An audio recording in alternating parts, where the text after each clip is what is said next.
Well, folks, I've wanted to get him on for a long time. Russell Brand, who is a comedian, best-selling author, actor, TV host, you name it, who has been popular for many years, but he's really a sensation now. The whole office today, when they found out he was coming on, got really excited. We have a lot of big guests on. And what's exciting about this is that Russell Brand is outside the box, and he's getting people to think. And obviously it went viral all over the world a few months ago when he confronted kind of the talking heads that are on the mainstream media MSNBC channel with Mika Brzezinski. And so Russell Brand, he's doing his worldwide tour right now, joins us. Russell, thanks for giving us some time. Alex, it's a privilege to be on your show. Thank you. No, it's a privilege to have you here. What's the best site for people to visit to find out about the tour? Is it russellbrand.tv? Yeah, that'd be perfect. Thanks. You bet. Wow. So bottom line, what is front and center most important to you right now that's happening in the world? I think the thing that is most important to me is the thing that I'm talking about in my show is the cultural narratives that we are told, the way that we are presented with information, the way that meaning is designated, the significance that is given to certain issues and not to others, and the light in which stories are told. So I think that that could obviously comprise Edward Snowden, or it could comprise Syria, it could comprise more broadly the manufacture of consent or the manipulation of the consciousness of civilization through a conglomeration of government, big business, and media. Coming into this interview, we played a clip when you were on MSNBC, and that really struck a chord with people when you just laughed at their narcissism and said, you don't talk about anything real. You're basically a bunch of peacocks up here. What was it like behind the scenes? And it seemed like you were clashing with them, and it really captured people's imagination. What happened there? Because you were in the middle of it. Well, I mean, it's quite typical when you go on those type of TV shows that there's a particular frequency or pitch to the interview. There is a normal manner of speaking, not only the type of topics that are discussed, but the kind of banal, slightly shrill tone that the information is predicates on celebrity and gossip and what I would call low-frequency data, low-vibration information. So it was like that. So it's like that when you go on anything on mainstream television. Those programs all sound the same. People all look the same. They all talk in the same way. And it was that kind of atmosphere. The only difference is that the impoliteness was of such an extreme level that it gave me an opportunity to point out some of that stuff, which I wouldn't typically do because it sometimes doesn't seem appropriate to tell people that what they're doing is pointless or silly. I want to get into world events, your tour that's so popular that I hope to see when you come to Austin in a few weeks here in Texas. But just getting back to that, they genuinely seemed extremely uncomfortable, but the women also seemed very sexually excited and were not faking it. I mean, I could tell that somehow you absolutely broke the spell of their self-centered, petty narcissism. And I'm not kissing your butt. I mean, it really happened. That's a magic clip from my perspective. You've become nervous. Why are you nervous? Really? No, You're a powerful woman. You've got a lovely job. What seems to be the trouble? I don't know. You've got a hair like Princess Diana. Oh, wow. Is this what you all do for a living? Yes. We're going to be talking about the situation with Edward Snowden, this whistleblower. Is it good, what he's done for America, or are our secrets being jeopardized by his intentions? We're going to be talking about that. Why do you think you shook him up so bad? I don't know. I'm a bit confused by it because I just went on there and did what I normally do, is just be polite. And then if I point out something that's idiosyncratic or weird, I observe that. But don't you think, Alex, that sort of you deal with so much duplicity, whether in a situation where you're in an interview on the TV or on the radio, or if you're making a purchase in a shop, is sometimes we lose our authenticity, our ability to be human and truthful with one another. So I think if you interact in a very human and truthful way, then that's can be very disruptive. You know, and Sure. I think it's not like that there are certain individuals that are good and certain individuals that are bad. I know myself that, you know, I work in films and I've worked a lot in media, so I must be culpable as well for propagating these ideas and supporting them in my own way. And on a bad day, like just now, I arrived at Seattle Airport and there were people that wanted autographs, and they were the kind of people that sell the photographs on afterwards. You know, they like, you know, like for eBay, they don't want them for themselves, they want them to sell on eBay. And I couldn't be bothered to sign them. I just didn't feel like doing it, you know. And but that's not the absolute best aspect of me as a person. The person I aspire to be will always sign everything for everyone, you know. So like I'm capable in myself of being selfish, egocentric, and self-obsessed and self-centered. But like I think it's more of a problem when you have a massive machine that conducts consciousness and orchestrates the way that we think en masse, that has a set of priorities and an agenda that is making people in huge numbers think in a selfish, insular, atomized, apathetic, and impotent way. Wow. Man, I tell you, you're on fire. It seems like you have really had an awakening. I mean, you've been awake for a long time, but it seems like your awakening is accelerating. Is that accurate to say? Yeah, I think you might be right, as a matter of fact, Alex. I mean, for me, spirituality is an important component. I meditate a lot, and I practice certain spiritual principles that mean I have to be very mindful one day at a time about the way I live my life. I'm like a drug and alcohol free, and the more that I've detached myself from the things that I thought would make me happy, like money and fame and other people's opinions, the more truth is being revealed.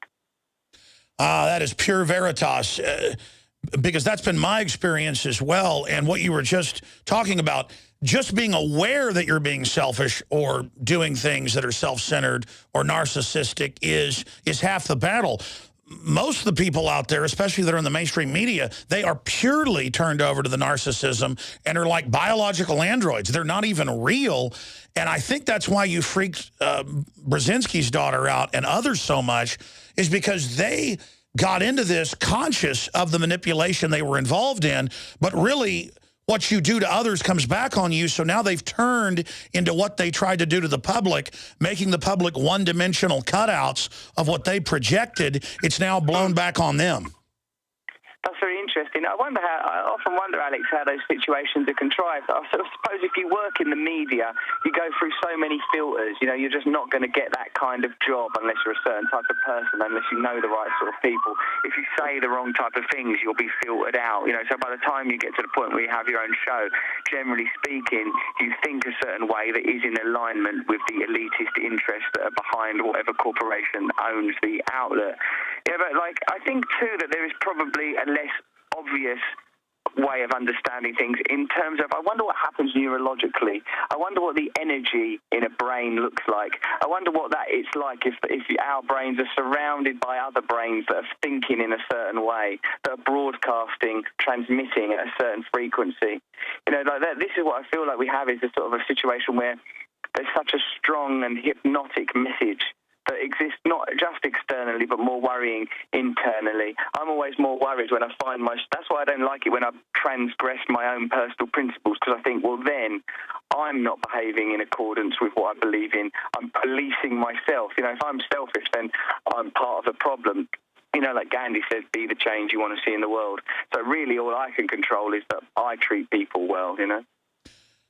Absolutely. And you know, thinking about that, the establishment is aware of the group consciousness, the group collective, and they're trying to program it, as you said, on record. They've written books about it, to lower the frequency down to a bestial or even below bestial level, beyond common sense, even self-preservation, so that people can be programmable. So it comes down to the old question of free will versus not free will.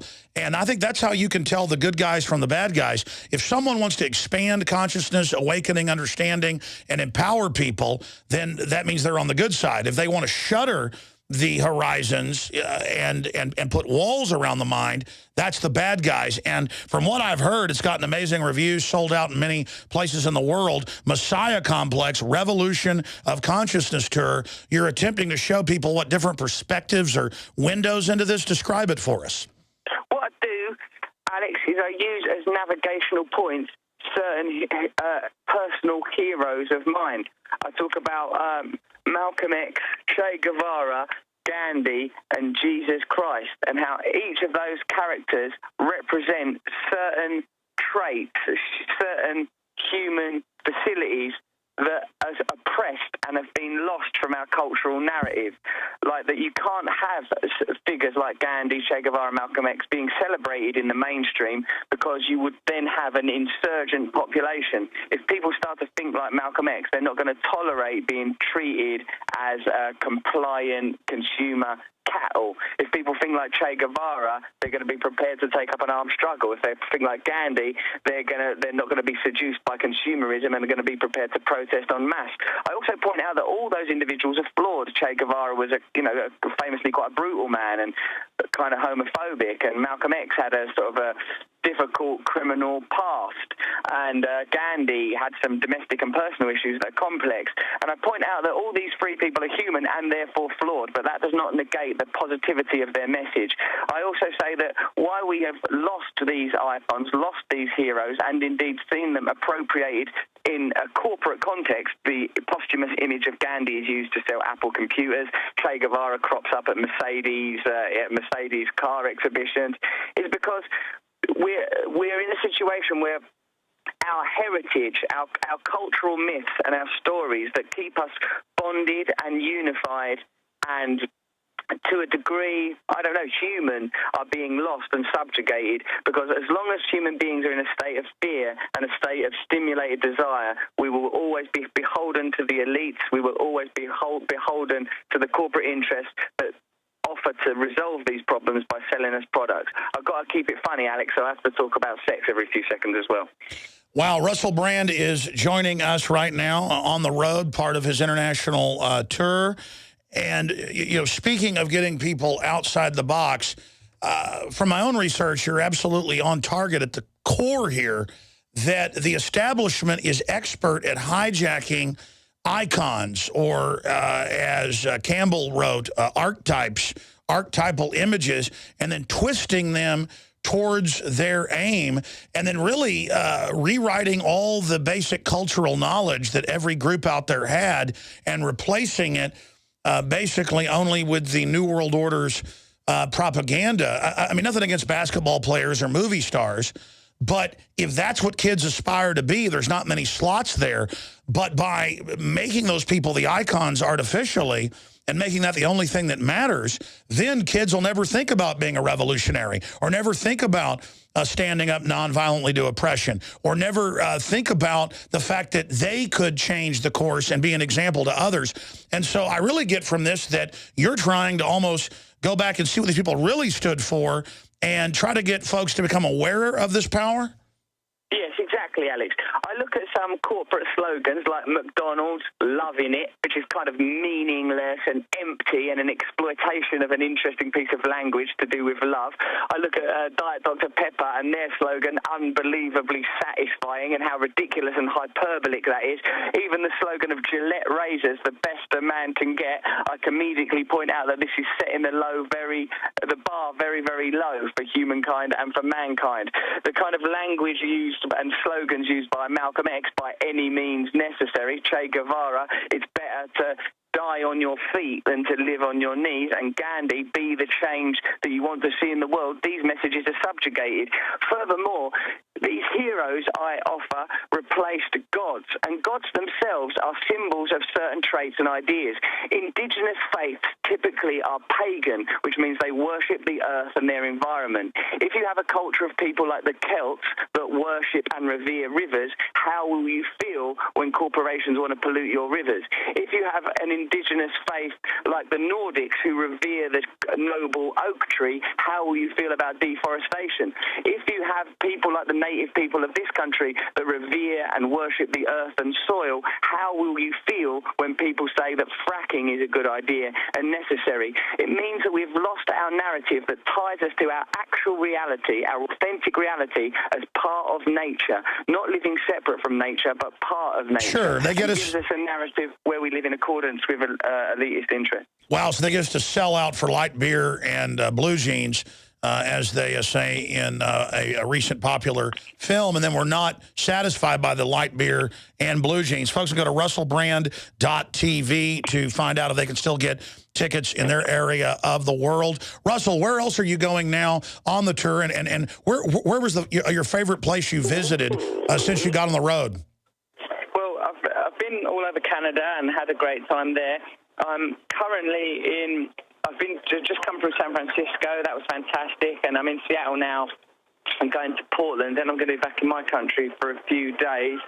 And then, I'll be in sort of New York and Florida and Austin, Texas. I'm enjoying all of it, really. I mean, you know what it's like when you're touring. You don't spend an awful lot of time in any one location. So, but I really love America and love being with the American people and find that, broadly speaking, American media and American politics is not representative of my experience directly with American people. Sure, absolutely. It's a fake projected culture that the world sees that is not even America. It's like New Yorkers still move to Austin or still visit Texas and think we ride horses to work and that we're all the Beverly Hillbillies. In the 10 minutes we've got left, Russell, I want to go over some of the world events with you that are happening right now, like Syria. But first, what do you think's happening in the media revolution? Because mainstream media is dying. Every metric shows that. Alternative media, the people's media with its real diversity, is exploding. I want to get your take on where you think the future of the media is going and cultural developments. And do you think that the human species will survive to become a type 1 civilization and make it off the planet?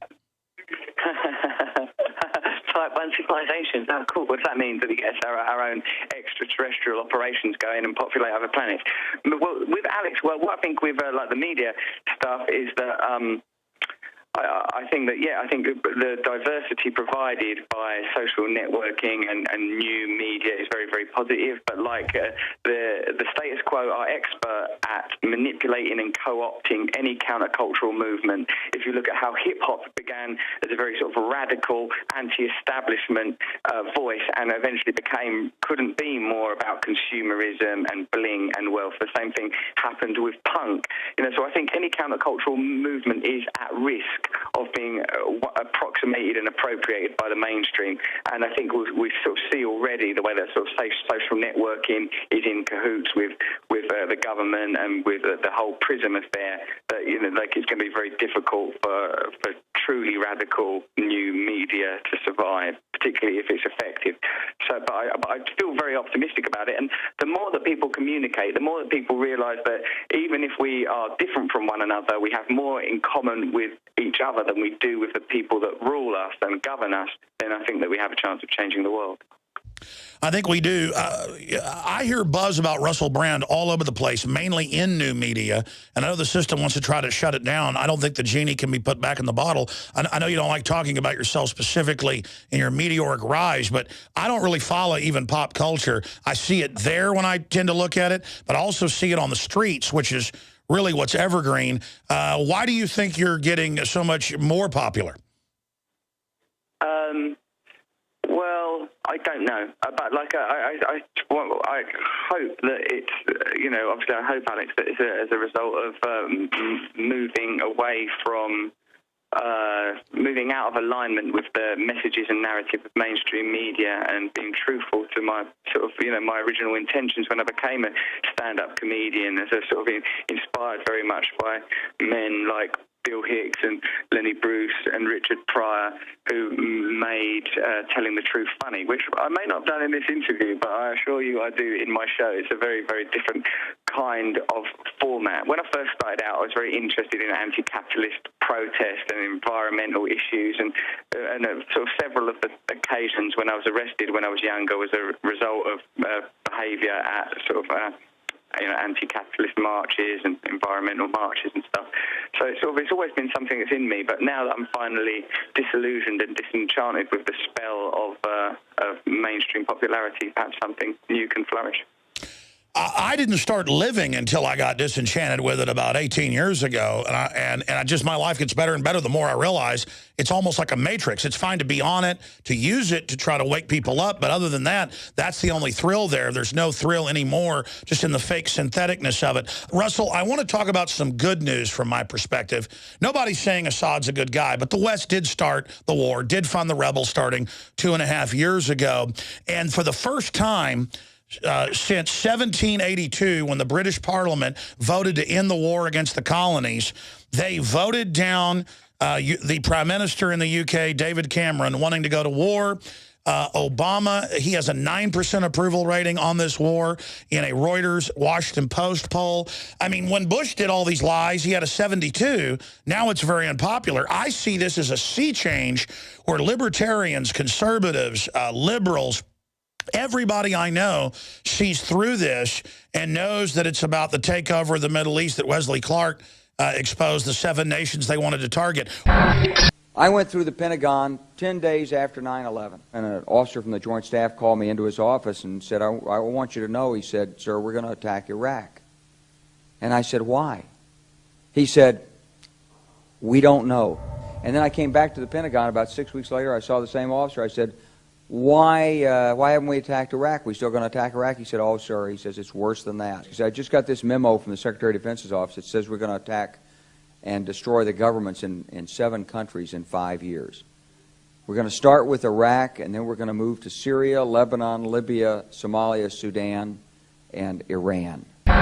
What is your view on Syria, and are you optimistic and excited that the UK Parliament, for the first time in 200 years, did the right thing on war? I certainly agree with you that that vote is as a result of widespread disillusionment with the political process. I think that obviously the Middle East is one of the most complex issues in contemporary world affairs and has been for millennia. What I believe is that our focus has to be the humanitarian aspects, the displaced refugees and the hundreds of thousands that are suffering as a result of military conflict in that area. What I also believe, Alex, is that these affairs are conducted behind a veil of disingenuity and duplicity. It's very difficult for any of us to understand what's truly happening. My experience tells me that, whatever they are telling me, I intuitively don't trust. It's typically about the interests of big business and government and how they align with one another. So that's what I'm going to assume until I hear otherwise. Like, the claims for going into Iraq and Afghanistan were duplicitous, and so the starting point I have is going to be not to trust any advocacy of military action in Syria. Whilst it's not an issue that I can pretend to fully understand, it seems like it's extremely complex, that there are many factions fighting there. There's no clear goodies and baddies situation. Absolutely. Ron Paul recently came out and said he basically thinks it's a false flag. There's evidence that the al-Qaeda groups staged the chemical attack. We're not really positive who set off the gas. The group that's most likely to benefit from that is al-Qaeda. I think it's a false flag. I think really, indeed. It is obviously an incredibly complex situation. In closing, because this happens to me a lot every time I finish an interview, after it ends, there's something or a group of things I wish that I would have said. Russell Brand, we really appreciate your time. In closing, in a minute or two, any other key points that you'd like to put out there to the millions that'll end up watching and listening to this? Well, Alex, I think probably you and me are coming at things from a sort of a different perspective. But me, I see like my views are sort of more informed by sort of socialism, even Marxism. But I think ultimately what we believe in is freedom and truth. And I think that as long as people respect each other's differences, then I think, and also acknowledge that we, the people struggling against oppression, have more in common with each other than the people that control us, then I think there's a chance for unity and change. Sure. I mean, I think that at a level you can see as a counter to the centralized corporatist communism, socialism, but then you realize that they selectively use the deployment of collectivism to only create a permanent peasant class to control us, so that we never have come to the libertarian view of the individual being empowered and having a giant middle class. I mean, what's your view of, say, libertarianism or Ron Paul? I mean, off air, you said that you were aware of my work. What's your view for folks of what I do? think that you're fantastic because you're challenging authority and you're challenging the status quo, so I agree with you. But for me, the number one priority for anyone who wants social change has to be the welfare of those most in need of it, the support of society's poorest and most vulnerable. And for me, that's not socialism.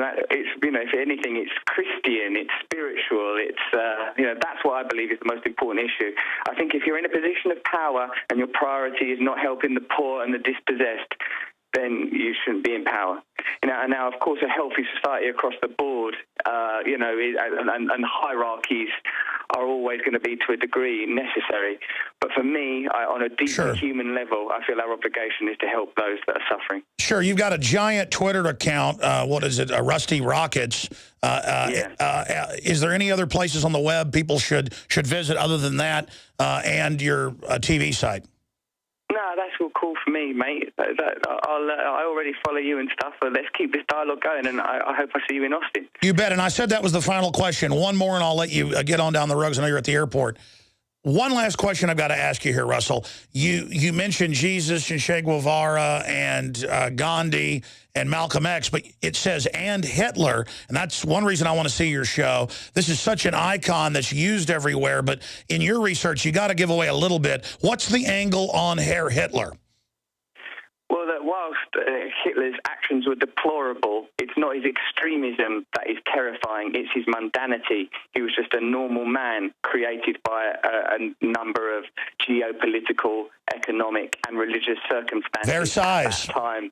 In Germany, of course, Versailles and the anti-Semitism that was very prominent in that part of Europe at that time, and that now we don't like. In those days, it was clear what evil was. Evil is Adolf Hitler. Now evil comes dressed as in the white of Ronald McDonald. Now evil is hidden behind the Apple logo. Now evil is indecipherable in derivative bundles and in dispossessed millions. So it's about the narrative and the way we're told stories. Exactly. It knows how to hide, and deciphering it and knowing what evil is really the answer. Russell Brand, thank you so much, and I look forward to hopefully meeting you when you're in Austin in a few weeks. I'll be at your show regardless. Stay in touch, Alex. I can't wait to see you. Thank you, sir. Goodbye. See you, mate. Thanks. Bye-bye. Well, folks, there goes Russell Brand, and I had been told by David Icke that he was a listener, and we got a hold of him and discovered he was. And we found out he was following us on Twitter at Real Alex Jones and got him on. And I've been fascinated with his work for a few years. He's been around for a long time, but he certainly has gone from just kind of being the wild party animal guy to being a serious thinker. You can tell he's a smart guy. And look, folks, you know I don't like communism, but he's on a journey here. He said that was a long time ago. Now his views are changing. We have to reach out to everybody, especially if they're outside the box and want to try to make connections to others. And so this is how those of us that want true Thomas Jefferson-style liberty are going to win the fight against the tyrants. But I tell you, that interview couldn't have gone better. That was amazing. And so I know that listeners out there probably want to send me their comments. You can do that at Real Alex Jones on Twitter. And then later on in the broadcast, I will come back and read over some of those. We'll also open the phones up later and get your take on that amazing groundbreaking interview with Russell Brand. And I hope this one gets 8.5 million views or whatever, like his MSNBC, because this will really get people thinking and talking. If him just shaking up those cutout paper people went so viral and spurred people's humanity, this will really get people talking. So please, folks, send this out when it's posted on YouTube to everyone you know. We'll be right back. I'm Alex Jones, and this is The Alex Jones Show. Check out our website, Infowars.com.